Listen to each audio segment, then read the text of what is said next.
Tspirit with the best voice lines. If we could redo our little tier list, they would be S tier. It's kind of gone from the bottom to the top. The meme potential is out of control. We have some meta development. We need some practice, just like in this tournament. We went through the group stages of rating voice lines, and we're starting to really figure out who goes to the playoffs.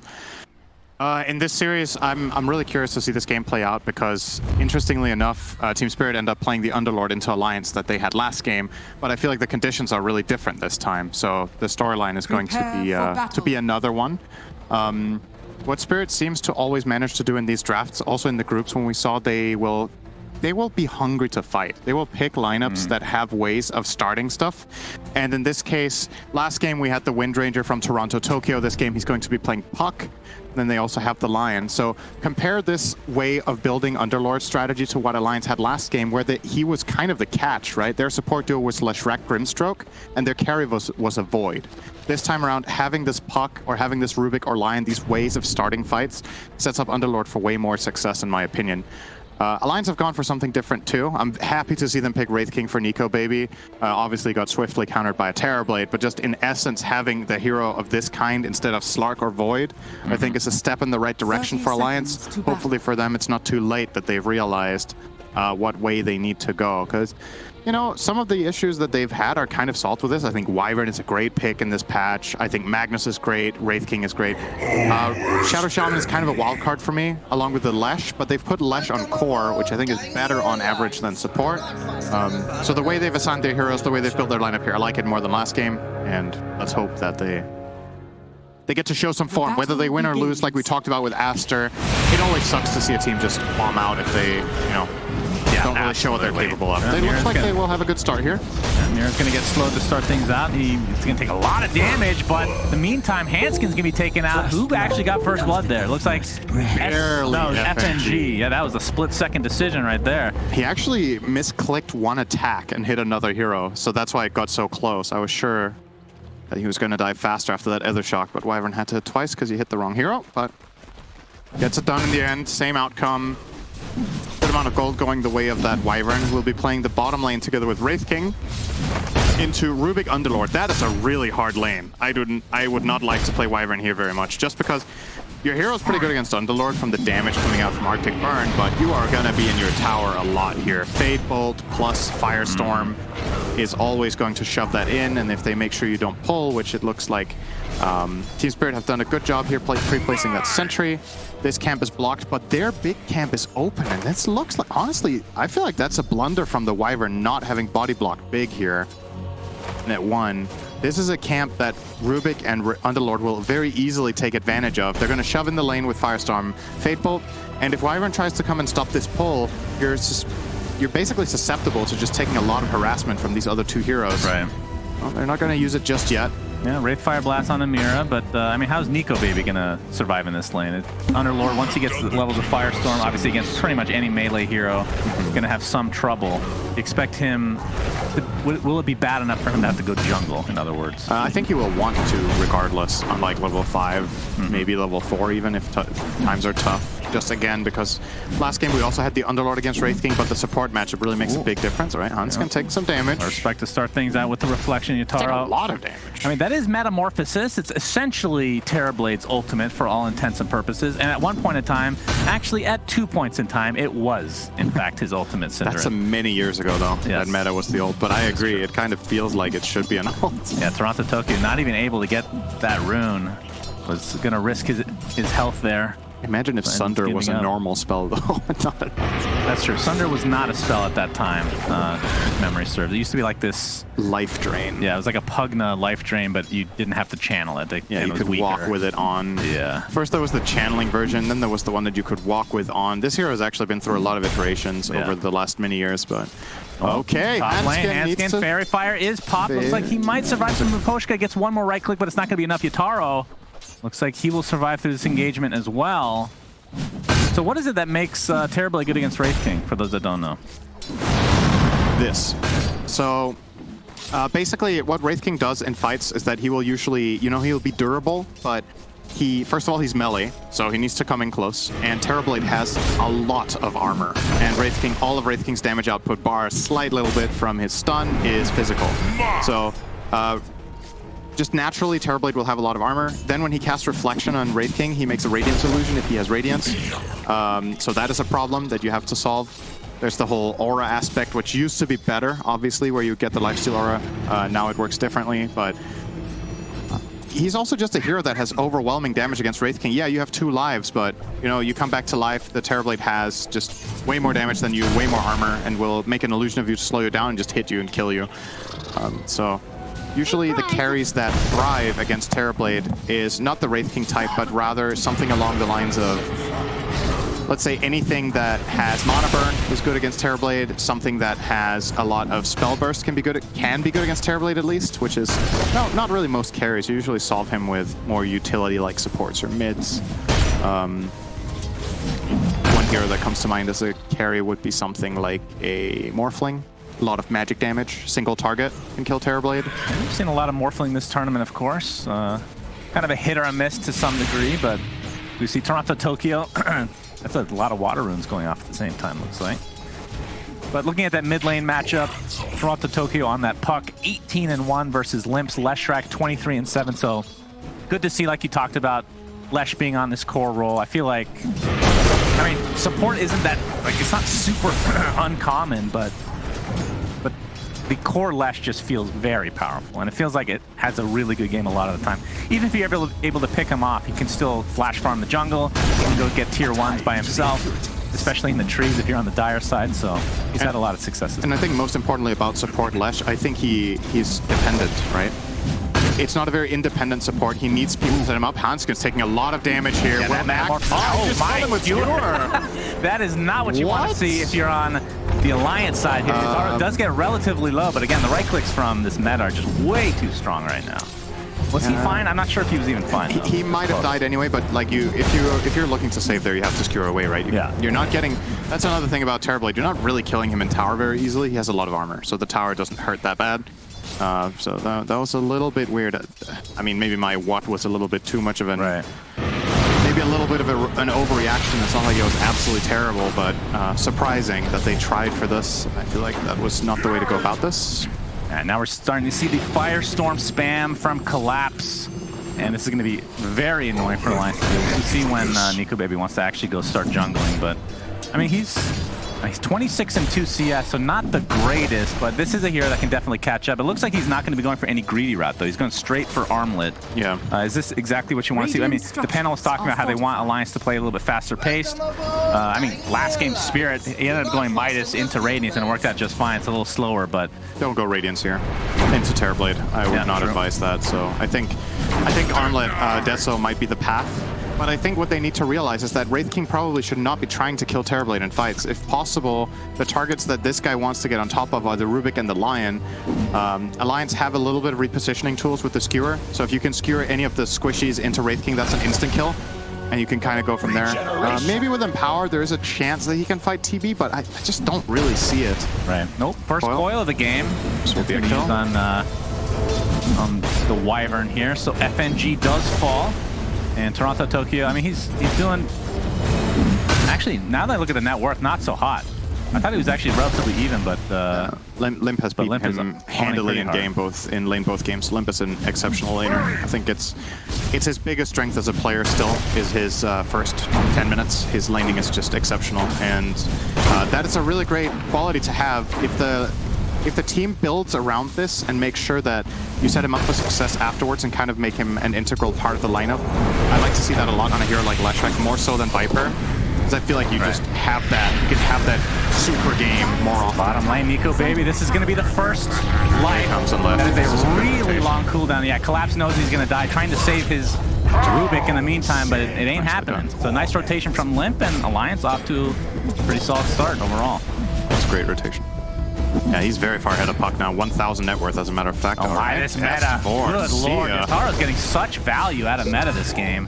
Feels like every time he gets at least one kill, and will save their tier 1 tower as a result. And I mean, the build on Terrorblade, it's not super exciting. It's generally very similar to what we're seeing here. It's going to be Manta into Well, you could go several routes here, right? Dragonlance is what he has queued up now, but I've seen Scotty relatively early without. I mean, it depends how well you're doing, really. And obviously Butterfly, depending on how the game is going. But FNG, yep, Earth Spike is there. Mira He is dead. with the Hex and Toronto Tokyo.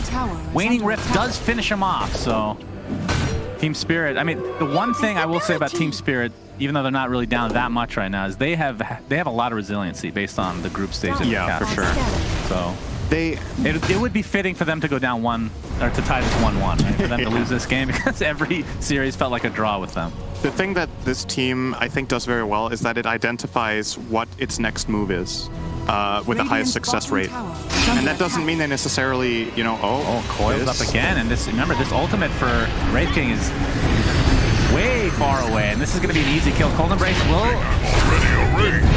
save him for the time being, but ends up going down anyway. Now Collapse doesn't have his ultimate, so this will be a trade of sorts, but you'll take this any day of the week if you're Team Spirit, as long as everybody gets out. I think you force 2 or 3 TPs there, right? So it's a big overall macro win. You trade position 1 for 3, which is relatively even. They have about the same net worth and the same levels. But the space is worth a lot here. Miposhka getting level 6 mid while this is happening. He's looking for a setup up top. Oh, the Flips him Steward there. does go off, but the Earth Spike connected. Not gonna happen. It's funny how that interacts, but yeah, S4 able to get out that time. I mean, his farm is, I mean, it's on the average side. It's about the same as his Wraith King, which that's not good news, at the very least for Alliance. But of course, he can just kind of make that up in the jungle eventually. He does have his armlet. So what? Brown Boots armlet, not even bothering with the phase boots yet. So, I mean, that's not too bad a timing, I guess. I think it's a good choice because he can't really pressure his lane, right? Usually when Wraith King wants to go treads or face boots, it's because there's the potential of winning somewhere. In this game, you just have to accept that you are unfavored. I believe this is actually, interestingly enough, something Nikobaby talks about in his course that he did for Gamers Class, where... Is it sponsored? No, it actually isn't, but I found it interesting. Like, he's talking about how you need to identify in the game, you know, whether you're in a position in the lane where you can put pressure or not, and then you need to always think about, okay, what is my highest impact move in the game? And some games, you're going to be facing a lane that you can't beat. Yeah. This is one of those games. So why would he itemize offensively if they can never try to kill, right? So he's taking the defensive route, which is the armlet. It gives him the most survivability. It's a good farming item for the jungle, and now he's going to go phase boots. You can see him having it queued up at this point. So... Great. Thanks, Gamer Class. Really appreciate that. Toronto, we have a smoke here onto Team Spirit. They really should be paying me for that, though. Yeah, that's true. Nikobaby's ult is back up, as we talked about. I mean, it's not as long of a cooldown as it used to be, but still very long. It actually cost him that second death there. Toronto Tokyo not really wanting to go on that, but Limp mid would be a pretty difficult kill as well. I feel like they're just wasting a bit of time here. Toronto Tokyo obviously down in farm and levels as well. I mean, he's a full level behind Limp right now. Is Limp now making his transition with the Handskin Smoke into the enemy jungle.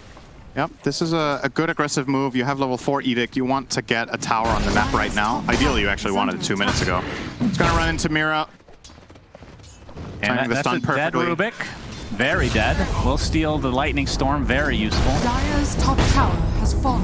And the top tower is being injured at the same time. But, of course, Team Spirit will put their own pressure, as is the norm. Winter's Curse. All right, Collapse is here to try to save his teammates, but Miposhka looks like he might be able to tick off. No, Fairy Fire was there. S4. Oh, the RP comes out. It doesn't hit anything. A nice phase shift.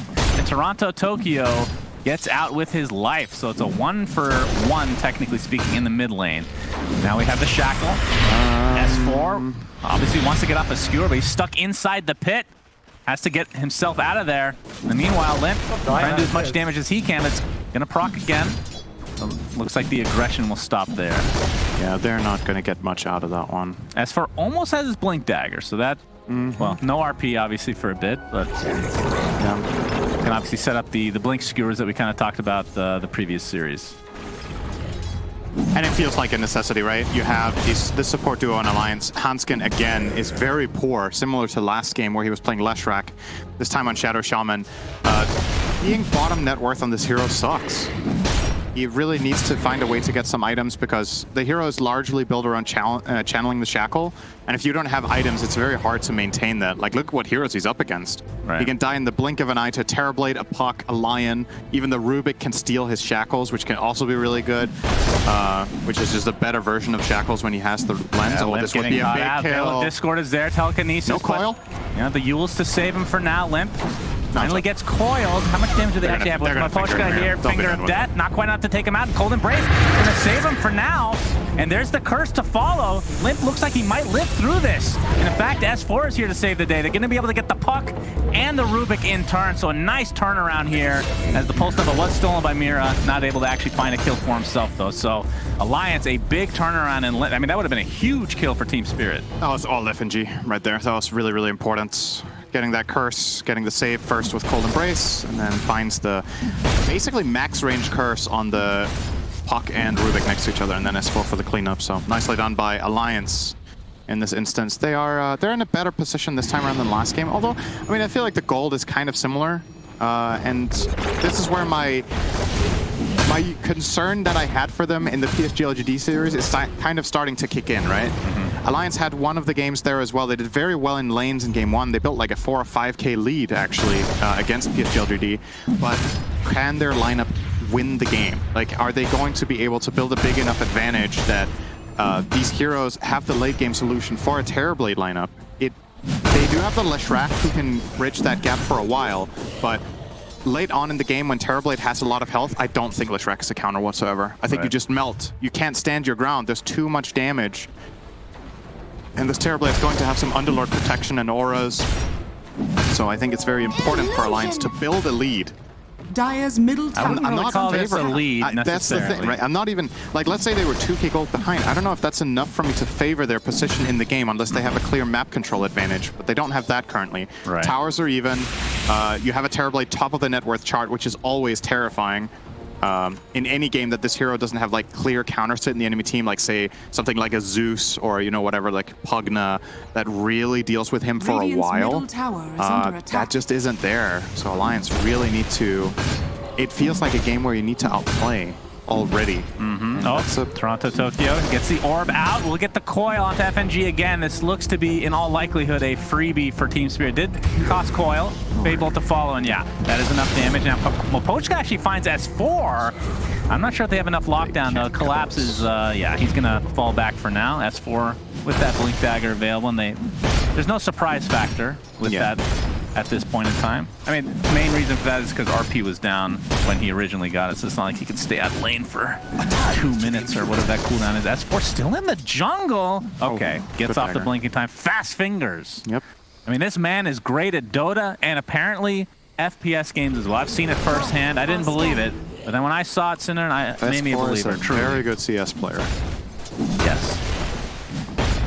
I think that is why usually when we watch him in lane on Dota broadcast, people write CS LOL. It's referring to his exceptionally good Counter-Strike play. That's true. That's true. Yeah, that's a little known fact, of course. A little trivia there for those out there that have never seen that before. But yeah, what do you think of the Roche game this time around? You have, obviously, on Alliance's side, you have RP, Winter's Curse. You got some crazy counter initiation, at least, for that. And then for Team Spirit, Dire's middle tower, you have Coil, you have Firestorm, obviously, and tower TB. Once he gets some items, can take out Roche himself, essentially. But neither of them are really going to do it super fast yet. No, and maybe with Serpent Wards. And again, it doesn't. I think if you're Team Spirit, you're happy that Roche just exists in the game. You don't care as long as he isn't being taken by the enemy team. You don't need it. You need time, and you are. It's not like it's the same game as the LGD game one from yesterday, but it's honestly pretty similar in how it's progressing. Hanskin is actually getting quite aggressive, so yeah, Dark Rift out. He will be good to go. See you later. Just see if he did not cancel it. That was didn't good. Pull an S4. Is that what you're gonna say?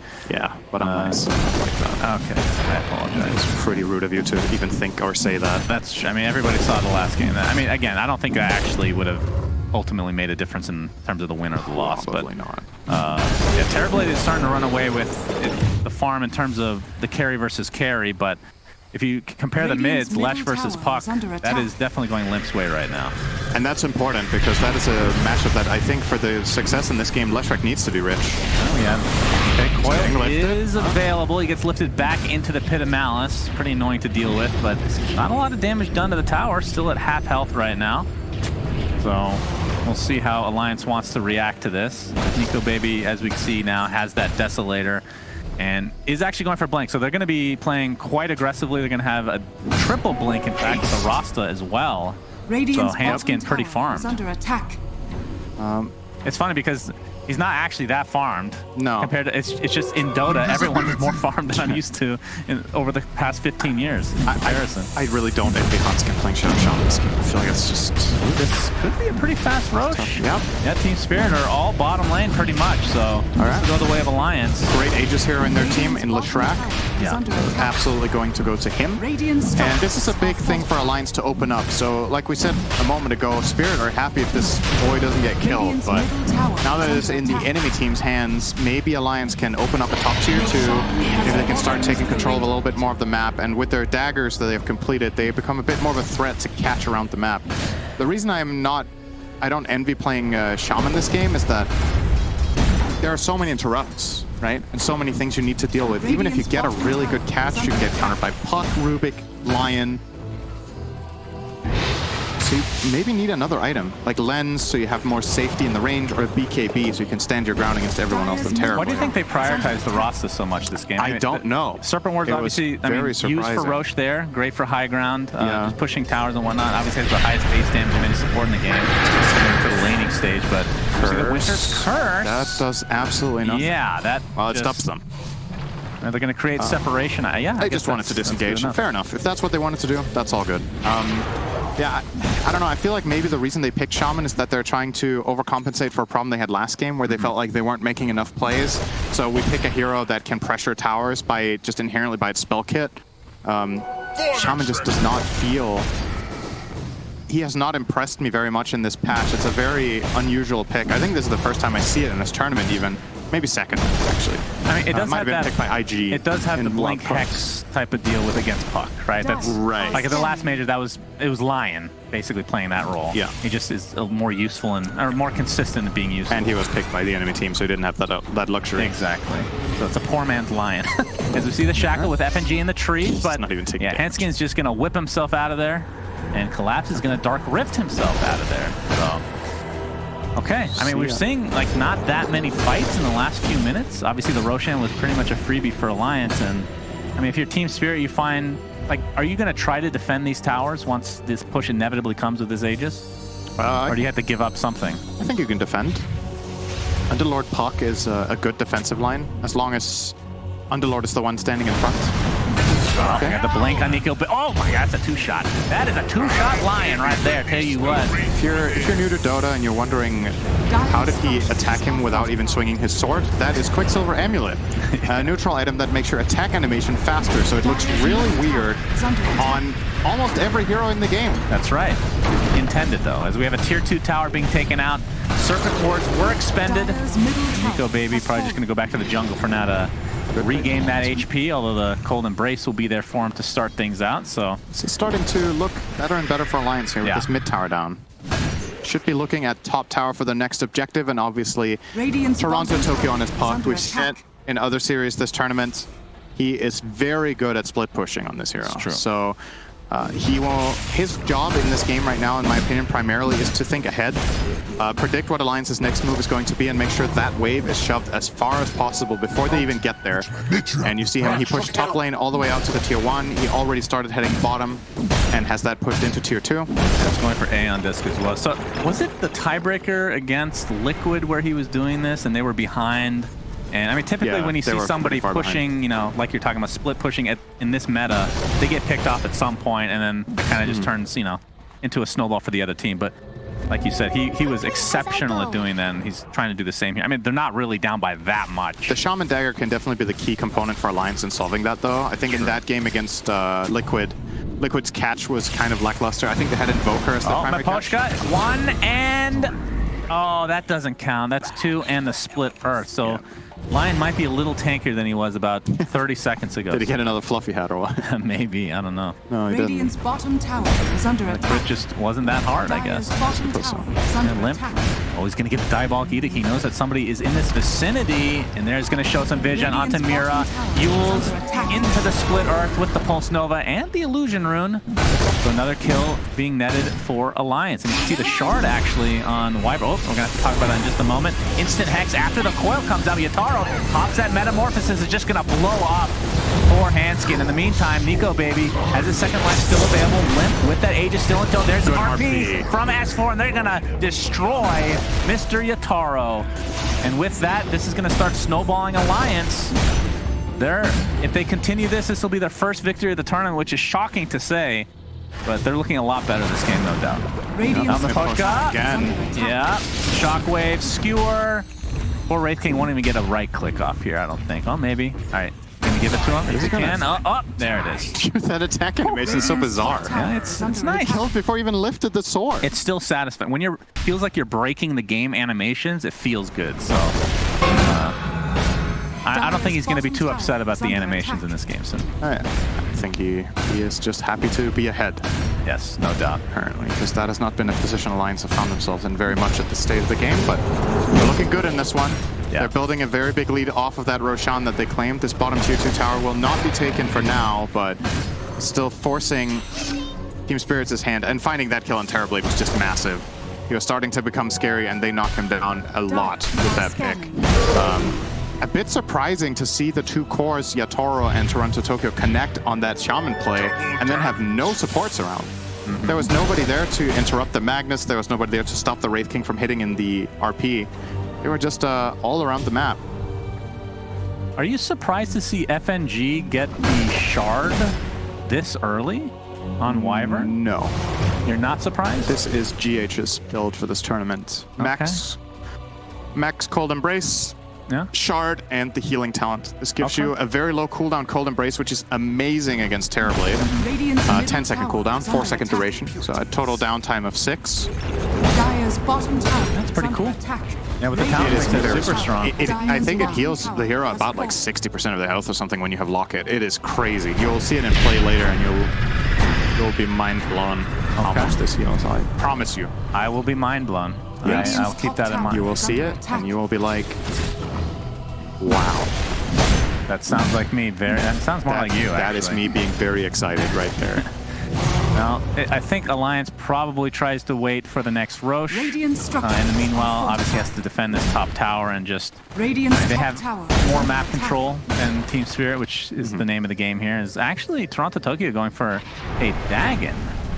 Okay. This game is now approaching the state that... Oh, RP S4. Yep, that's a skewer back into the hands of Nikobaby. And Collapse is Dunzo with the Serpent Ward's place on this tier 3 as well. Oh my god, another blinking from Nikobaby. 2 shots to Lion. Gets Cold Embrace. I am... Alright, that is quite a bit of healing. I am impressed. My mind is not blown though. As Nikobaby, his first life will remain. Oh, he was like a shark there. Yeah, alright, let's see. Alright, that's quite a bit. That's pretty good. That's a 1,500 heal. Yeah, that's pretty good. Imagine if he had that neutral that, what's that one? Paladin Sword? Yeah, Paladin Sword. Yeah. That would be crazy. All right, they get the buyback out of Lion. Okay, so Team Spirit have found themselves in this position before against Liquid in the best of one deciding game that they had to get into this stage of the tournament. Yeah. And they managed to find their way out of it. But this time around, Alliance with that big hit, this is looking grimmer than it did against Liquid. Oh, the instant hack. He has the disc. Shackle to follow. Yep, disc is there, but... What the disc? Yeah, that's going to be 100 seconds with no E on disc now. Yep. That's all you got. I mean, that was very low commitment, too, from Alliance. Yeah, they didn't really use anything. That's very good. So what are we looking at? Terrorblade has Manta Scotty. He's working on a Daedalus. Oh. As for Alliance's cores, Wraith King is hovering an overwhelming blink. Isn't Swift Blink usually better on Wraith King? I'm not. They did nerf it. I guess overwhelming blink is nice against Terrorblade in the extent that it helps kill the illusions a little bit. Lesh is approaching the Shiva's Guard. You also get the cancel for blink daggers potentially when you blink in to... That's true. Like if there's a lion blink or a cat blink. Very, very true. Yeah, good to see the overwhelming blink is actually being purchased because it was easily the worst of the three. I think it still is, for the record, but it's not as bad anymore. And obviously for a hero like Wraith King, I've seen people buy it literally second item. I wouldn't condone that, but I've actually had a pro player. Was it you? That said second item, overwhelming blink on Wraith King isn't bad, or is that Jenkins? That is something I would never say. Okay, so Jenkins definitely probably did that. Jenkins. He probably made a video And that got... that was probably like a 50-50 about whether he was being honest or not. That's true. He makes up a lot of stuff. That sounds terrible. As Limp now has a full Shiva's guard, so extremely tanky. And I mean, from Team Spirit's perspective, what is the goal here? Obviously to win the game, but how do you get to that goal? Did Nikobaby just leave a Cloak of Flames behind? Yes. There you go. Enjoy, guys. All right. Have a free tier 3 item. He didn't realize that 2 items dropped in front of him. Yeah.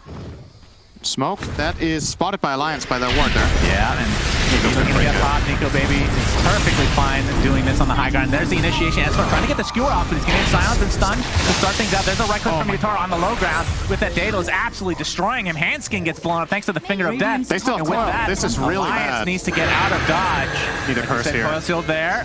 Yeah, and this does cross. He's dead. Wow, he actually dies to his own teammate. I thought the Andis was actually going to save him, but not enough time.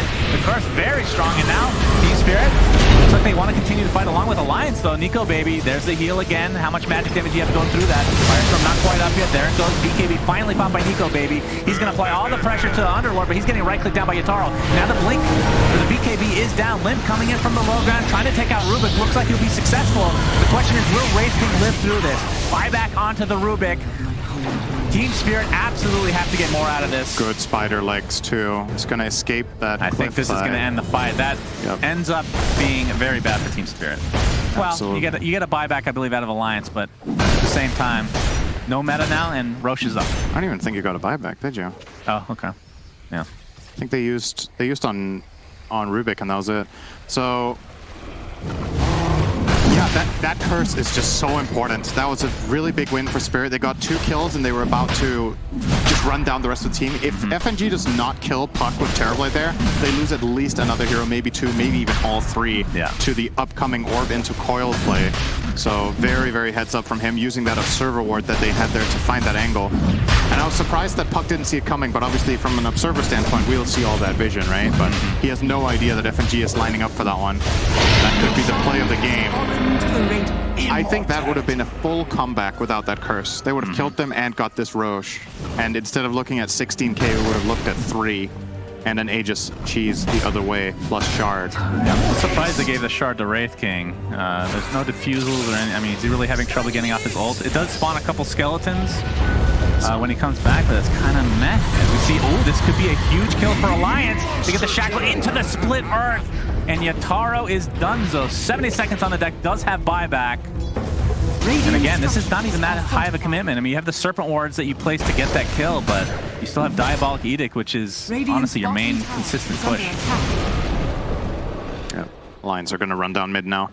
This will force a buyback from the Terrorblade. You can't give them 2 lanes here. I don't think so. Yeah. And they will get those. Yeah, Wraith King ends up using his overwhelming blink onto the barracks. We'll go for the range first. 40 seconds for Terrorblade. And looks like they'll concede the bottom tower at the very least.